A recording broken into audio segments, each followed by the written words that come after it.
Hey everyone, Dr. Jason Pape, chiropractor extraordinaire, coming right back at you with education, information, motivation, inspiration on the regular. Today's going to be an education information day. And today we're going to be talking a little bit more about this new thing. It's not that new, but everyone's all about it, the peptides. What they are, what's it all about? Because it's kind of the Wild West out there. And I think it's time to, simplify some of these things and give you some information. I'm going to be one of the other talking heads out there that you see on YouTube and everything else, but I like to think I'm one of the better ones out there that'll kind of give you some real science. I mean, I'm taking my functional medicine background, tying that in with the study I've done with peptides to understand, the nuance of it all, and to really kind of clear up the muddiness of what's out there in the waters. Okay, so if you don't know me, you've never seen me before, Dr. Jason Pape, chiropractor, functional medicine doctor. I'm out here on Long Island, the owner of the Vitality Center. You're in One Stop Holistic Shop right here on Long Island. So if you'd like to come see us, let us know. There'll be a link below. But my goal out here is to educate, inform. If you've ever seen me on Facebook, I've been doing this for close to a decade in this kind of format. And we're in the pod space nowadays. So hit that subscribe, the like, whatever, share this out. Let's get some eyeballs on these videos. All right, so let's talk about these things called peptides.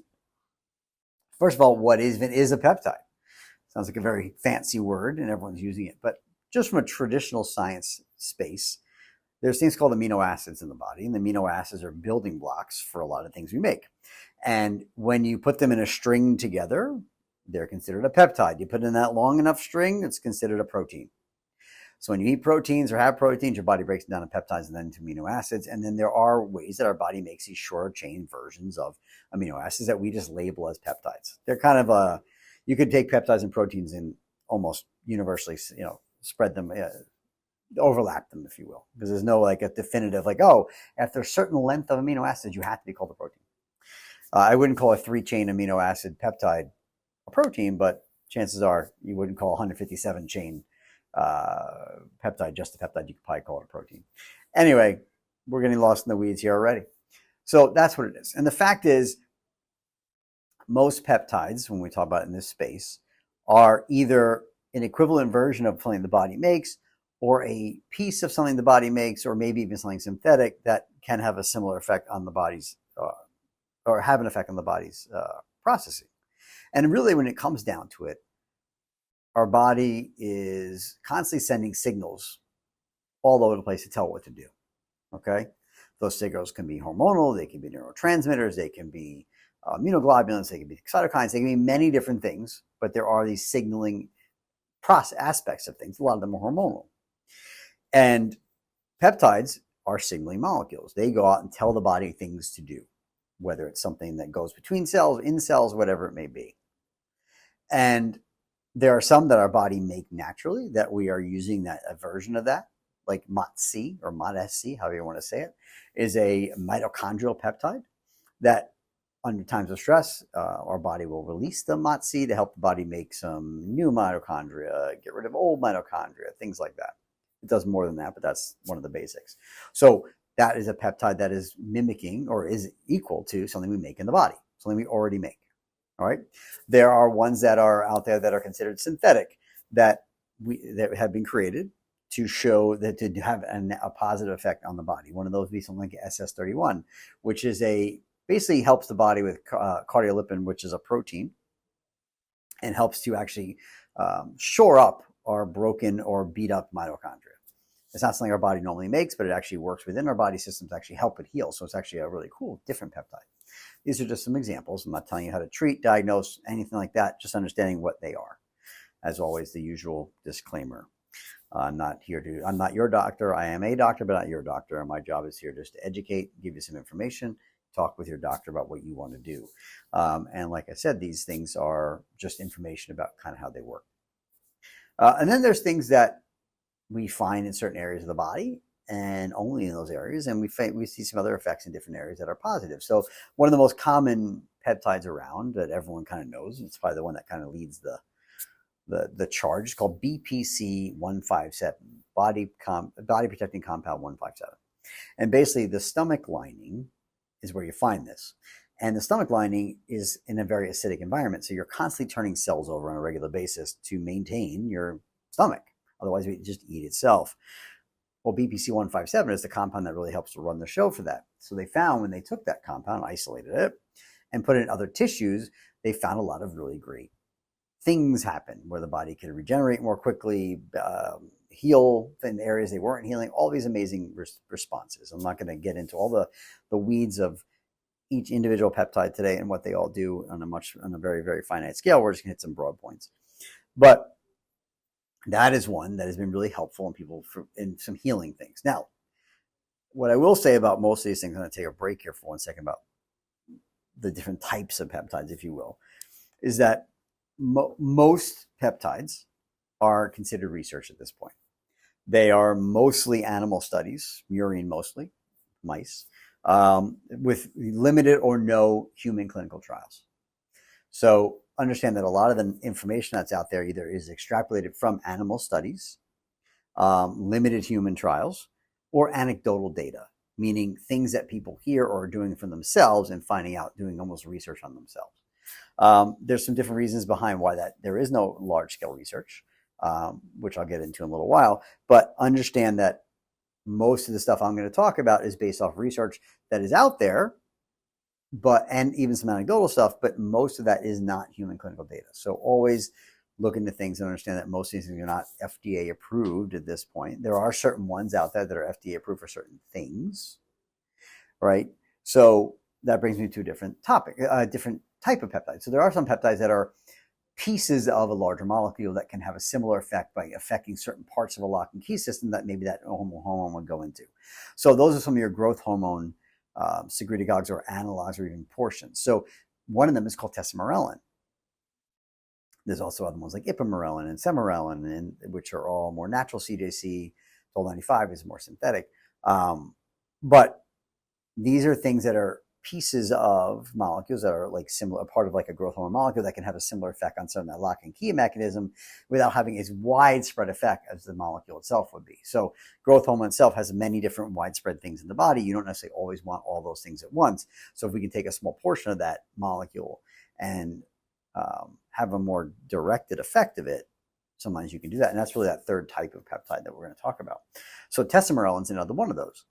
And tesamorelin is actually an FDA-approved drug for a very specific disease state only, but it has been shown to be very efficient at burning visceral adipose tissue, and that has some human clinical data, but mostly in certain types of disease states, specifically one disease state. So understand that there are some of these limited FDA approvals for certain things, but it's based on certain conditions. Now, there are other ones that are approved, all right, which I'm not a big fan of. But they've been showing to have more benefit than not, but I still don't like some of the things they do. And then there are maybe some better versions on the way. So those would be your GLP-1 agonist, incretin, peptides. Your semorelin, which is your Wegovy and your Ozempic, and your tirzepatide, which is your Mounjaro and your Zepbound. Your single and your dual agonist, if you will, GLP-1s. So these are ones that are very popular. Everyone knows about them now. But these are things that basically will selectively affect a certain receptor, GLP-1, specifically for your semaglutide, and have certain effects in the body. They will help you. They have been shown people to help them burn the fat, lower their insulin resistance. There are some other studies that are showing some benefits in lowering fatty liver, as well as maybe some longevity and microdosing. I would say that the risk benefit benefit ratio is different depending on who you are and what that is. You work on that with your doctor. I think that risk shifts. You could say good or bad with tirzepatide because that's a GLP-GIP, affecting the glucagon receptors, and then the new one that's going to be coming on your way, which is in third phase clinical trials from Eli Lilly, I believe, is something called retatrutide, which also adds a glucagon to it, and that seems to be the missing piece that makes these other two better. But again, each one has its own pitfalls. Each one has certain ways you need to eat with it. So each one, it can be used in different ways. They have some different type of dosing with their own side effects. So it's about understanding these, not just grabbing, Reta from the guy in the gym and start jabbing yourself at high dose or escalating your dose too quickly, and then having these side effects like nausea and increased heart rate, and like there are healthier ways to do these things, and we're going to talk about that in a minute.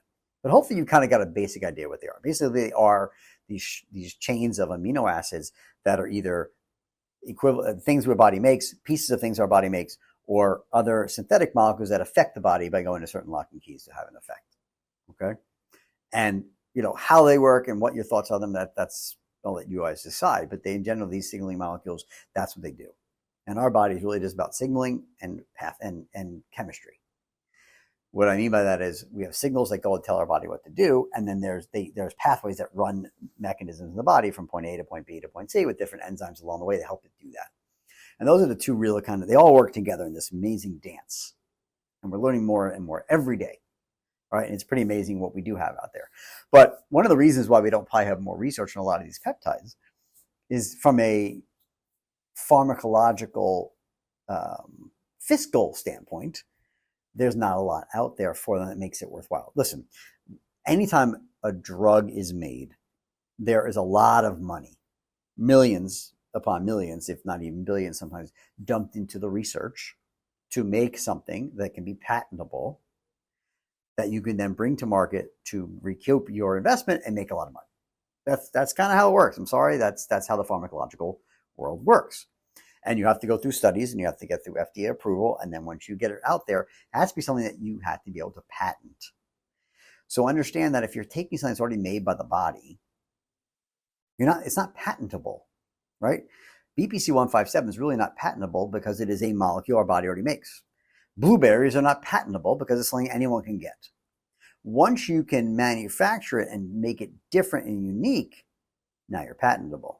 And now you have the ability to make money, and then it's worth it to put the investment dollars into it. And most research is funded by pharmacological companies. Pharmacies. No, not pharmacies. You know what I'm trying to say. Anyway, the big pharma. So the fact is, if I can't do something to it to make it unique, how can I patent it? So when you see some of these things like GHK copper out there are some companies that are trying to make their own version of it by changing something to that chain. And if they can change one amino acid, now it's very hard to change a three chain amino acid to something different, right? It's it's three things. But if you have a long chain, you can do one change to one amino acid on the end without it affecting the body negatively and having the same effect you'd have on the original chain. Now you're talking. Now you can make something different. If you can make something synthetic that the body isn't already making, like SS31, yeah, there might be something there. Okay, so understand that there are reasons that these peptides are not more well researched and funded, and that's part of it. Because of that, they are still all considered research, most of them, and are not commercially available. So when you're dealing with peptides, you go to your doctor and go, I want a peptide. I heard about my friend, he's taking the Wolverine stack and blah, blah, blah. Okay, great. You want BPC-157 and TB4 or TB500? That's fine. But understand that you're not going to be able to get this from a traditional pharmacy. It has to be done from a compounding pharmacy only. And to get a prescription is not going to be just this 1, 2, 3 thing. It doesn't work like that. And if you're saying, well, I want to make sure everything's FDA approved, I don't want to put anything that's FDA approved in my body, understand that most of what you're going to take from a peptide thing that is not specifically semaglutide, tirzepatide, and one of the handful of peptides that are FDA approved for certain specific conditions, you're not getting your hands on it. Okay? So just understand that when you get into the space, you're dealing with a very gray market area. So because of that, there are some things you have to look out for when you're finding your sources. So anyone that's getting you peptides, all right, first of all, you want to make sure that you're dealing with people that deal with a reputable compounding pharmacy, all right? And one of the ways you can understand, and again, even as much as I tell you, it may or may not be still a great pharmacy, again, you have to trust the practitioner you're working with, that they're working with a reputable place. So do you trust your practitioner? Hopefully you trust that they vetted the pharmacy and the sources of these products. But one of the ways you can help yourself is to find a pharmacy that is either a 503A or a 503B or both. There's two different types of compounding pharmacy certifications, but basically at the end of the day is these people have FDA level clean rooms and processes that they are allowed to, they can do these kinds of things. All right. Companies that don't have these, you're less likely to get something good. Okay. But and then if you really want to know, hey, you want to be able to produce these certificate of analyses. You want to have proof that what's in it is in it. Now, the more you get into those things, the more there's scrutiny to those companies, and the more likely that the government may not allow it, because it's in this very gray area of medicine, of research. And most people are using it out there. I'm sorry, you're just not doing it for research unless you call doing it on yourself. They're not. So it's a very gray market that is exploding, and because of it, you're seeing a lot more clampdown on certain things. Now, listen, there were a lot of things that were moved a couple of years ago to this from FDA 1, FDA Class 2, or considered banned, and 11 of them have come back to this one area. They're being under review as of the month of July.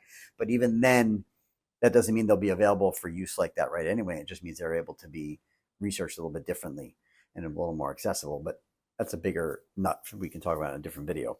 But if you can find yourself a compounding pharmacy that's 503A and or 503B, as well as willing to produce some C of A's to prove what they have is what's in it and that it's high level of quality, and you trust the practitioner getting it for you, that's what you really want to look at for. Now, many people are like, well, I don't want anything from China. Understand that as much as I don't like anything from China, I don't trust the supply chain that much. However, there are so many things that we get here, nutritional, pharmacologicals, all sourced in China. One of the biggest problems we had from a drug standpoint, if you like that stuff, during COVID, was that we realized how much of our supply chain was rooted in things from China. And that really hasn't changed very much. We're working on bringing some of that back home, but a lot of it's been overseas, and it's been overseas for too long, and that's where it is, and it's because it can be made cheaper. But their standards of cleanliness may not be the same. So understand that when it comes to peptides, they can be manufactured here. They could be put together here. They could be compounded here, but they're all sourced from China. It is what it is. So anyone that says, oh, our stuff's not from China, they're probably BSing you. But pretty much everything out there on the market has found its way from China. Now, that doesn't mean you can't find a great company here that will test those batches, make sure they're clean, make sure they're free of metals and things like that, and that what's in it is in it, and then use it in their compounding pharmacy. That's a different story. But then you have to now you've taken your group of compounding pharmacies from here to here with the certification of 503A and 503B, and then you're taking those same people and bringing them here where they're really making sure their products are what they say they are. Okay, so you have to make sure that your doctor or whoever's getting you this stuff is really getting it from a very clean, reputable place. Now, hopefully this is making some sense. So as we go forward, understand that one of the biggest problems I see is that people driving this train a lot are not necessarily any kind of doctor, or they're a lot of times it's your friend or your trainer in the gym or your friend's trainer in the gym that's getting you this stuff. And they got a doctor or a nurse practitioner who's getting it for them, and they know what they're doing, and that's their dosing. So you go to the gym and you're talking to your buddy, and he's like, yeah, my trainer over here, so and so, let me introduce you. So he's got me on this crazy, he's got the CJC 1295 with DAC, ipamorelin stack, and I'm just jacked. I'm crushing at the gym. I take BPC and TB to bounce back quicker, and all these things. And he's like, all right, well, I want that, and I'm burning some fat. Well, it takes some retatrutide, and okay. So then the trainer goes, all right, I got my guy. He's going to get you stuff, and I'll get it for you. And then the next thing you know, you pay him, and a couple of days later, you're walking. He's got a vial of powder and some bacteriostatic water to mix with it, and some needles, and maybe some alcohol swabs if you're lucky, and off you go. Or he gives you a vial that they already mixed for you. So whether it came like that from the pharmacy or not, where they've mixed it for you, or the best one I've seen is the guy that they mix it up ahead of time in a vial in a syringe pre-drawn for you, hand you out with a box of pre-drawn needles and tells you how many days it's taking you to come back in a week or two. I'll give you more. There's so many things I don't like about any of this. It's ridiculous. Like, I had a guy come in the office recently, and he wants to use this one stack, and I'm like, I already told him some things about the right way to do that stack and the wrong way to do that stack. And well, let's just talk about BPC 157 and TB 500 for a minute. Those two together are considered the Wolverine stack. They are supposed to accelerate healing, and in animal models, they're shown to be very effective. What people don't understand is when you put them in the same vial together, a couple things. They do best at some different pHs. So if you put BPC 157 and TB 500 in the same thing together, they don't last too long together because of the different pH issues, they may break down. And these proteins are very delicate, if you will. That's why even you'll see people when they fill them, if you'll watch some of these videos, even sometimes they'll take the powder, the lyophilized powder, because most of the time they come powder in the bacteriostatic water. And as they add it in there, they do it very slowly, and they'll very slowly and gently mix the peptide until it all becomes from powder into solution. They don't shake it because that can damage the peptides. So some peptides are more fragile than others, and they can be easily broken down. That's why a lot of them are not orally tolerated, because the body just breaks them down and breaks it into pieces, and just like it takes any other protein and breaks it down and doesn't get into the body the way they say. So if you don't now we talk about that, they may not sit well together for very long, so the half-life's not great in the bottle. But BPC 157 has a very short half-life, it's about 12-hour half-life. So you put that in your body in 12 hours, is pretty much not you doing anything anymore. So you can do it once, even twice a day sometimes. Again, I'm not giving you dosing, I'm just giving you information. TB 500, okay, has a 5-day half-life.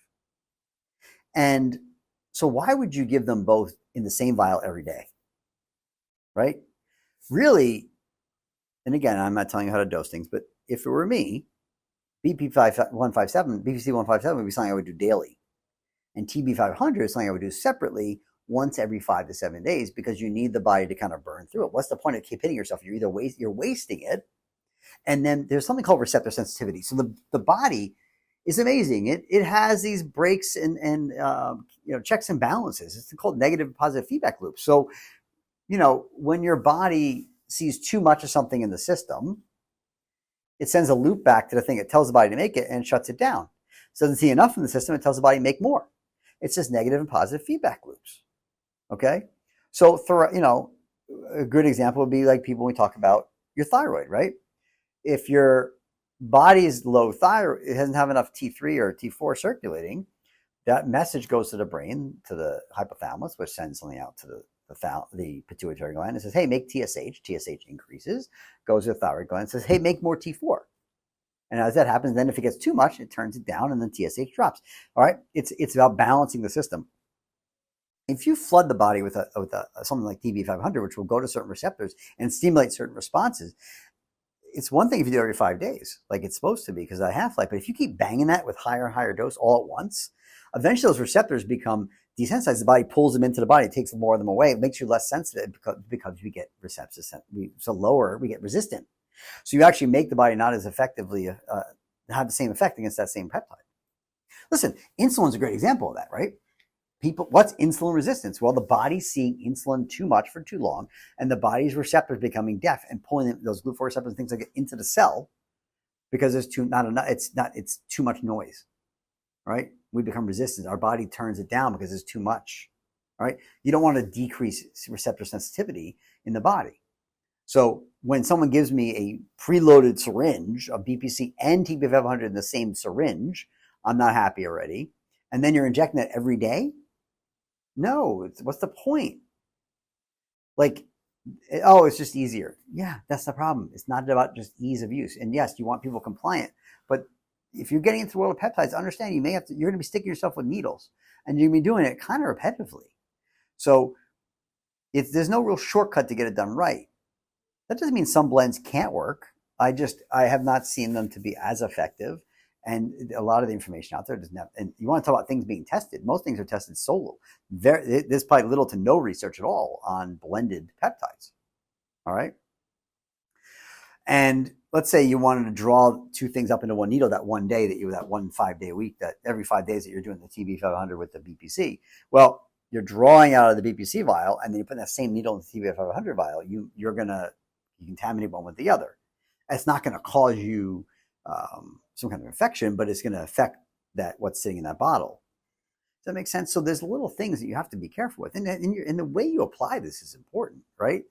You can only use bacteriostatic water with the lyophilized powder. You can't be using just sterile water because you can get an infection. The whole point of bacteriostatic water, no bacteria can live there. All right? You don't want to cause an infection. You got to make sure you have alcohol swabs. You're swiping the top of that thing, that resealing lid to the peptide. You're going to make sure that using a sterile needle, you clean the area before you put it in. All these kinds of things. And these are things that you have to make sure that you're taught properly. And a lot of people aren't taught these things. And right now, we're not at a stage where we have auto injectors for these peptides. All right? It's just not there. Some labs will even argue, some compounding pharmacies, like I've talked with, will say that, hey, we mix it for you with bacteriostatic water before we give it to you. There's good and bad, right? Hopefully you trust where you're getting it from. And the shelf life now has gotten shorter than just a lyophilized powder, which is just sitting there. It has a lot longer shelf life. But technically, you're only supposed to mix in a clean room. So people are just doing it at home. Technically, it's not supposed to be as safe. I think it's done just fine, and many people do it that way, but that's considered that way. So there's some labs out there that will give them to you pre-mixed, and they make blends, or you can get your solos. I would recommend not doing blends. If you want to do a close stack, shoot yourself 4 times, right? Don't have one needle for all 4 things, especially with copper. Copper can denature a lot of things. You don't really want them in the same vial, or even around the other peptides at the same time. So I hope this is making some sense why it's a little confusing out there. So, but like, where are you getting them from? Like, he went to his doctor who got him from some guy in the office, and he hands him, I think it's the doctor actually gave it to him, hands him pre-drawn syringes and then walks out the door with them. First of all, I'm not a big fan of plastics, but most syringes, almost every syringe you're going to get is plastic. So you want that product sitting for a week or 2 within pre-drawn in that syringe. First of all, it can start to break down in there. It's not the same as being sitting into a sterile little bottle that reseals itself. That needle has a cap on it, big deal. But it'll start to break down more, and it's sitting in the microplastics, which we don't want to do more of, right? So these are the things that we're not crazy about, all right? And where are you getting it from? Like, my guy gave me retatrutide, and he told me to take it like this. And the fact is, most of these people aren't being assessed for who they are as an individual. And this is the big picture I want you to drive home. This should not be used as a panacea or cure for every ill, a pill for every ill. We're going right back to traditional medicine then. You're in the more holistic, natural space because you want to get well and work with the body. Well, it's not like I have this problem, take this peptide for this symptom. It's not how it should be. And the fact is, a peptide is not going to just fix a broken system like that. It has to have other support, certain nutritional things that you're turning a pathway on to do something, right? But what if the body doesn't have the substrate to run that system? Remember, a peptide is a signal that tells the body to do something. But then that body has to do the thing. But if you ask it to do the thing and you don't have the substrate, well, how are you going to do the thing? Well, the system's just so broken.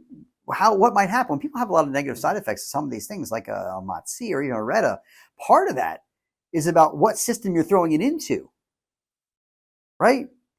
You're just giving someone, and they're escalating doses too quickly and things like that. And you're like, well, what's going on here? Well, if you want to have a negative side, like tirzepatide and retatrutide can't be fed the same way. All right. And you have low carb really does not work very well on some of these, especially RETA, but your protein is very hard to get in on, especially TERS. TERS cuts the food noise more than anything. But if you don't eat the protein first, there's so many things you have to be taught the right way to do. And Joe Schmo in the gym is not really the best place to get it, especially when you don't even know where he's getting it and where he's getting it, right? So your Billy Bob, your trainer, gives you a vial. I don't know who mixed it. Did he mix it, a compounding pharmacy? I don't know. Or he gives you preloaded shots, right? And they're getting their dosing from his guy. He does his own dosing, even though he gets it from his guy, his doctor, or whoever it is. Who's he getting from? I don't know. What compounding pharmacy is he getting it from? I don't know. You have 4 different people playing operator telling you how clean something is and how safe it is. But you're going to go there and shoot it in your body. Then when I ask you, I give you a supplement, and you're like, is this FDA approved? I may go talk to my doctor before I take this. Come on now. It's kind of ridiculous. And let me tell you, if you're fat and overweight, and I'm sorry if I offend you by saying that, and you're not active, and you got a lot of pain, and you just want to jump on Reddit TrueTide and think you're going to be like this, you're making a mistake. You have to change your lifestyle. You have to look into like certain vitals. You really should be doing blood ahead of time. You know, I was at the World Peptide Congress last week. I was probably one, if not the only chiropractor of 1,800 people there. And what I found very interesting was a lot of the people from the stage, they weren't sitting there just selling a peptide and giving me a protocol. They're educating, and they were helping teaching the other professionals there how to be more holistic is what it came down to. Treating a phenotype, not a genotype, meaning what's the expression of the person in front of you? Who is the individual staring in front of you? What's going on with them? What do they need? And where and when is a specific peptide maybe applicable for this person? It is a tool in the arsenal, known when to give at what dosing at the right time with the right patient who is in front of you, which is kind of what we've been doing as holistic doctors for a very long time. So it's nice to see the medical establishment that are doing more of this work, getting that kind of education from these more holistic minded, and they may not call it that, but that's what they are, medical doctors and medical professionals. And it's something we've been saying a long time. What am I treating? Like when someone walks into my office and they're tired, I don't just go, here, take this pill. No, I got it. Who are you? What's your weight? What are your aspirations? What are your goals? What's been going on with you? What's your metabolism like? What am I dealing with? I don't just I don't have a blanket program for everybody. I have some things I'll do for a lot of people as base nutrition and things like that. But a lot of the nuance is very specific to who you are. Not everyone can handle a detox like that. Some people, if you're not pooping, I'm not just throwing you on a detox. Right? These are things, that's a very simple thing to learn about somebody, right? How many times a week do you go to the bathroom? You go to the bathroom once a week. The last thing I'm doing is starting a detox. I got to get poop moving through. Otherwise, nothing's getting out of you. Does that make sense? So I'm sure as heck not just going to throw Reddit at them tomorrow because they want to lose weight. Like there's too much stuff underneath that has to be worked, right? So it's understanding when to use a peptide, what peptide to use in what situation, and how to use it, right? Those are all important. You have the what, when, where, how, why kind of question, right? Why do you want this peptide? All right, what's your goal here? Okay, well, let's understand what peptide might be the best for that. When in your care should I be using it, and when should I not be using it? All right, how am I using it? Dosing in conjunction with other things like that, right? Well, the where is a little bit specific. Do I put it sub-Q in my belly? Do I put it near an area of injury? Whatever it may be. And there are some oral peptides that work. I work at a company that does some really nice oral liposomal peptides that seem to be having some nice effect. There are a couple of other companies I met with recently that I think may actually truly have peptides that will survive the intestinal acid, the gut acid rather, like the stomach acid, sorry, and survive the intestines and breakdown and actually make it into the body. I'm going to experiment with those a little bit soon because I think it's nice. But a lot of oral peptides just don't work because its body just can't get it in there. There's some that are topical, so there is a wear to it. But you really need to think about those things. And the biggest question you have to ask yourself is if you want to do a peptide, the question is why? There's something called biohacking, right? But the point of biohacking is to, a hack is like a shortcut to help cut out steps that maybe you don't need to use to learn something. So if you're going to biohack your life, like you find a mentor to help you get somewhere quicker because you learn from their knowledge and their wisdom, and you can avoid some of the mistakes they've made to do something quicker. That's kind of what a hack is, right? Like what's the fastest way through a minefield? To follow the footsteps of the person before you who made it through, right? So when you're hacking your own biology, it's not like take this pill for this thing. It's like understanding that there's a roadmap here to maybe get you healthier and shorten things and maybe increase longevity and health span, right? Not just lifespan. But at the same time, you have to know what you're doing and why and in the right ways to navigate it, not just think there's some like, golden injection I give myself tomorrow and all my ills will be gone from 30, 40, 50 years of crappy lifestyle.